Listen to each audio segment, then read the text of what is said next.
તારી હિંમત કેવી રીતે થઈ મારા બગીચામાં આવવાની? મારી દૂરની સંબંધીની માતાના લગ્ન હતા. લગ્ન થવાના જ હતા કે મારો દૂરના સંબંધીનો બાપ આવી ગયો અને મારા દૂરના બાપે મારી દૂરની માને જાનથી મારી નાખી.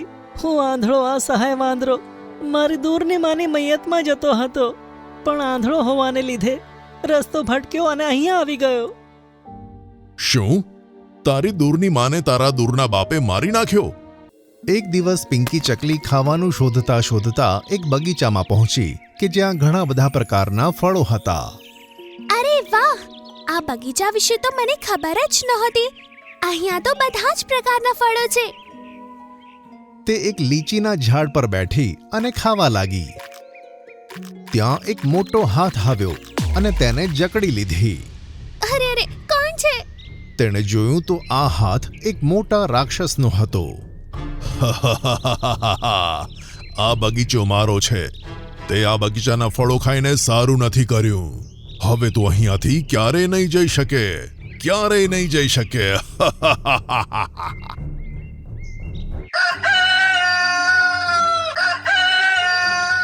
સવારે સવારે મરઘાની બાંગ સાંભળીને લાલીની આંખ ઉઘડી. સવાર સવારમાં અવાજ કરીને જલ્દી ઉઠાડી દે છે, ઇડિયટ. પછી તે ખાવાનું શોધવા નીકળી, પણ તેને એક પણ ફળનું ઝાડ ન જોવા મળ્યું. શું થઈ ગયું છે આપણા બગીચાને? એક પણ ઝાડ એવું નથી દેખાતું જેમાંથી મને ફળ મળી શકે અને તેને ખાઈને હું મારી ભૂખ શાંત કરી શકું. એટલામાં ત્યાં ચિંકી ચકલી અને મીઠું પોપટ આવ્યા. અરે લાલી ચકલી, કેમ એકલી એકલી બડબડી રહી છે?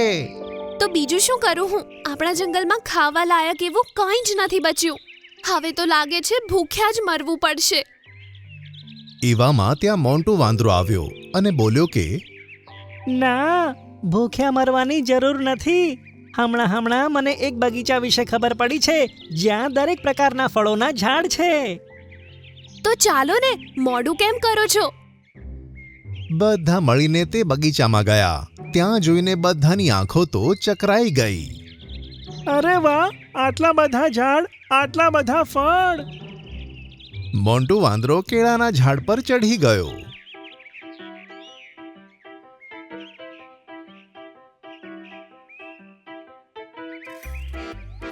લાલી અને ચિંકી ચકલી સફરજનના ઝાડ પર ચઢીને ખાવા લાગ્યા અને મીઠું પોપટ જામફળ ખાવા લાગ્યો.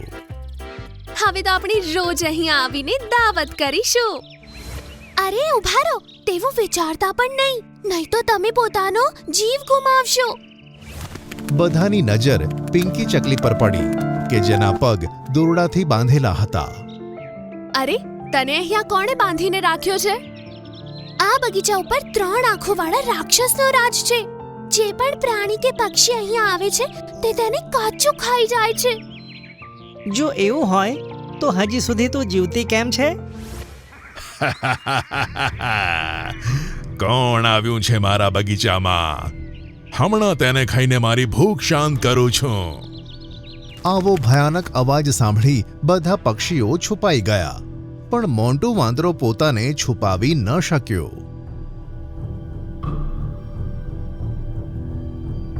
તારી હિંમત કેવી રીતે થઈ મારા બગીચામાં આવવાની? અરે ભાઈ, માફ કરજો. કોણ છો તમે? હું તો આંધળો છું, તેથી ભટકીને અહીં આવી ગયો. મારી દૂરની સંબંધીની માતાના લગ્ન હતા. લગ્ન થવાના જ હતા કે મારો દૂરના સંબંધીનો બાપ આવી ગયો અને મારા દૂરના બાપે મારી દૂરની માને જાનથી મારી નાખી. હું આંધળો અસહાય વાંદરો મારી દૂરની માની મૈયતમાં જતો હતો, પણ આંધળો હોવાને લીધે રસ્તો ભટક્યો અને અહીંયા આવી ગયો. શું તારી દૂરની માને તારા દૂરના બાપે મારી નાખ્યો અને તું આંધળો પણ છે? હા, મારી નાખી. હવે હું પણ એવું ઈચ્છું છું કે કોઈ મને મારીને મારી મા પાસે મોકલી દે. આમ કહીને વાંદરો જોર જોરથી રડવા લાગ્યો. તેને રડતા જોઈને રાક્ષસની આંખોમાં પણ આંસુ આવી ગયા. હું રાક્ષસ જરૂર છું, પણ કોઈ આંધળા લાચાર વાંદરાને મારવાની હિંમત મારામાં નથી. હું તને નહીં મારું. જા, તું અહીંયાથી જઈ શકે છે. સારું, તો તમે મને આ બગીચામાંથી બહાર કાઢો. જેથી હું સાચા રસ્તે જઈ શકું. આ સાંભળીને રાક્ષસે મોન્ટુ વાંદરાને પોતાના ખભે બેસાડ્યો અને તેને બગીચાની બહાર લાવીને છોડી દીધો. તેની પાછળ પાછળ જ બાકીના 3 પક્ષી ત્યાં પહોંચી ગયા અને મોન્ટુ વાંદરાએ રાહતનો શ્વાસ લીધો. અરે વાહ મોન્ટુ વાંદરા, તે તો તારા મગજનો ઉપયોગ કરીને આટલા મોટા રાક્ષસને પણ હરાવી દીધો. તમને બહુ મજા આવે છે. જો 2 મિનિટ પણ હું પેલા રાક્ષસ સાથે રહેત ને તો મારી તો ટોયલેટ જ નીકળી જાત. તેની વાત સાંભળી બધા જોર જોરથી હસવા લાગ્યા.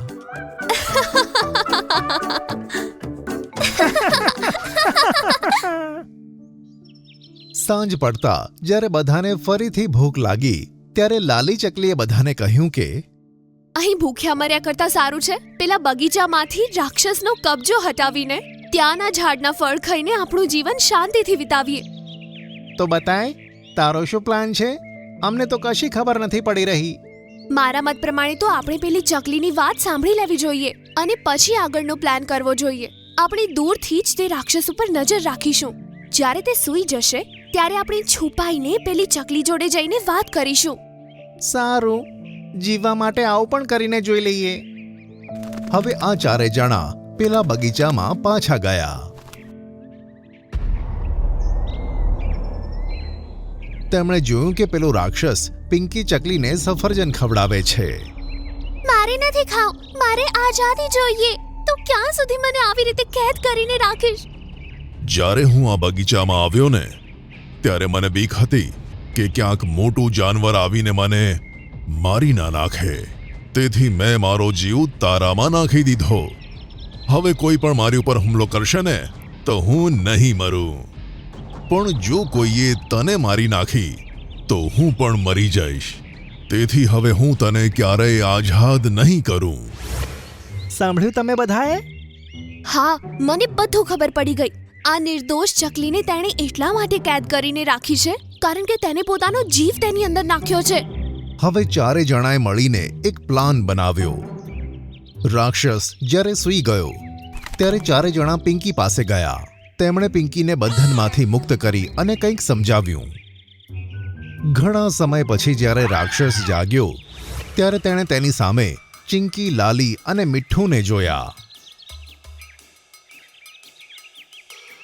અરે વાહ, 3 પક્ષીઓ! આજે તો હું પેટ ભરીને ખાવાનું ખાઈશ. અમને તારું ડિનર બનાવતા પહેલા જરાક પાછળ તો જોઈ લે, મોઢું ના થઈ જાય. આ સાંભળી જ્યારે રાક્ષસ પાછળ જુએ છે તો તે ચોંકી જાય છે. જમીન ઉપર આગ સળગતી હતી અને તે આગની બાજુમાં મોન્ટુ વાંદરો પિંકીને હાથમાં લઈને ઊભો હતો.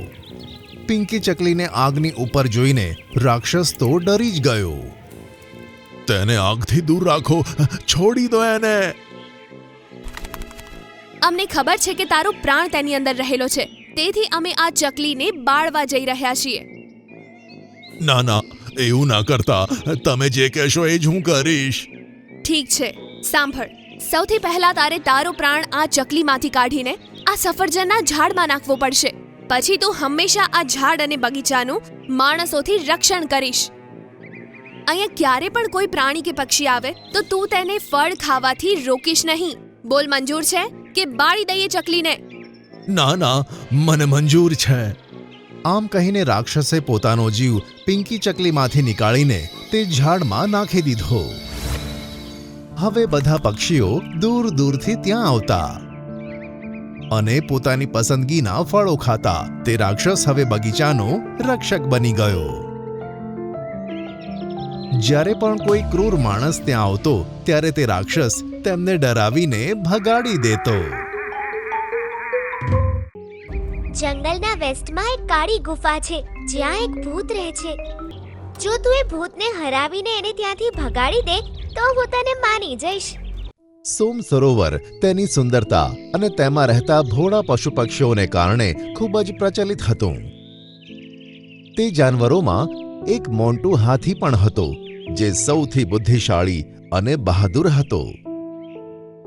બધા જાનવરો તેના ખૂબ વખાણ કરતા હતા પણ છોટું હરણને તેનાથી બળતરા થતી હતી.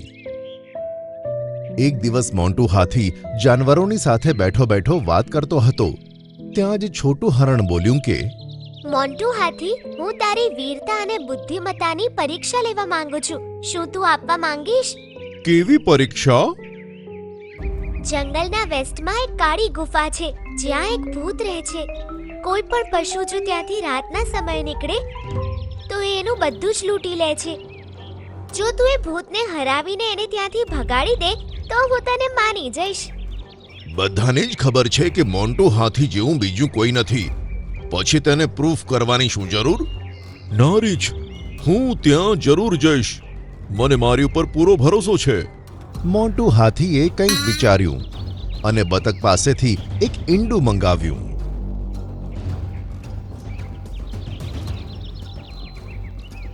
તે ઈંડું તેણે પોટલીમાં મૂક્યું અને પોતાની કમર સાથે બાંધીને કાળી ગુફા તરફ નીકળી પડ્યો. જ્યારે તે ગુફાની પાસે પહોંચ્યો ત્યારે તેને હસવાનો ડરામણો અવાજ સંભળાયો.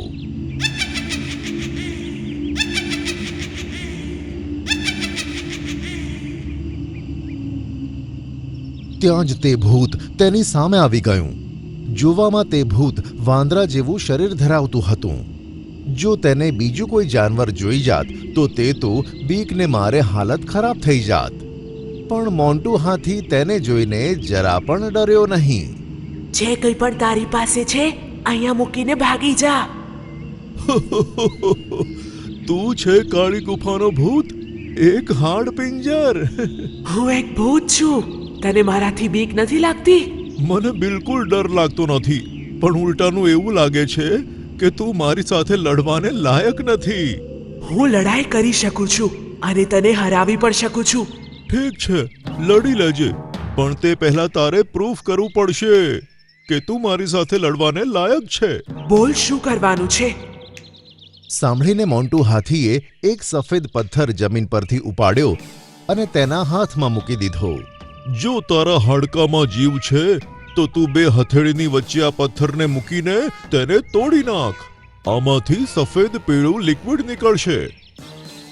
પથ્થરથી કોઈ દિવસ લિક્વિડ નીકળે ખરું? નીકળે છે, જો તેને મસળવા વાળું તાકતવર જાનવર હોય તો.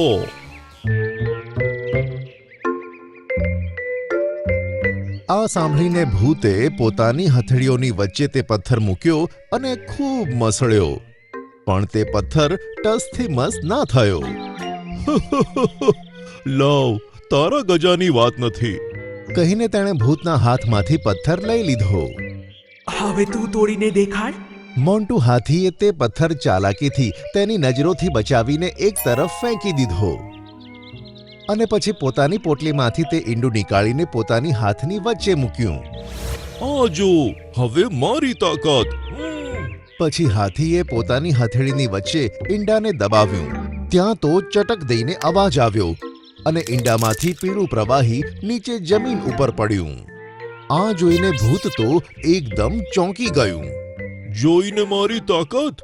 કેવી રીતે મેં એક પથ્થરને મારી હથેળીઓની વચ્ચે મસળીને તેને ચૂર ચૂર કરી નાખ્યું. આ જોઈને ભૂત તો હેરાન થઈ ગયું અને તે વિચારતું હતું કે હાથીએ આ કર્યું તો કેવી રીતે. હવે આ સાબિત થઈ ગયું છે કે તું મારી સાથે લડવાને લાયક નથી. તો આ ગુફાને વહેલી તકે છોડી દે.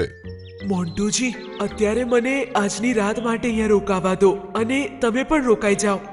સવાર થતાં જ હું તમારી સામે આ ગુફા છોડીને જતો રહીશ. મોન્ટુ હાથીએ તેની વાત માની લીધી અને ત્યાં રોકાવા માટે તૈયાર થઈ ગયો. રાત્રે સૂતી વખતે ભૂતે હાથીને એક ચાદર આપી અને કહ્યું કે મોન્ટુજી, તમે આ ચાદર ઓઢીને સૂઈ જજો. અહીંયા રાત્રે ઠંડી બહુ વધી જાય છે. સાંભળીને મોન્ટુ હાથીએ તેની પાસેથી ચાદર લઈ લીધી. પછી ભૂત પોતાની પથારીમાં ચાદર ઓઢીને સૂઈ ગયો. ત્યાં જ મોન્ટુ હાથીએ વિચાર્યું કે એને જાતે મને અહીં રોકાવાનું કીધું અને જબરજસ્તી મને ચાદર ઓઢવાનું પણ કહે છે. જરૂર દાળમાં કંઈક કાળું છે.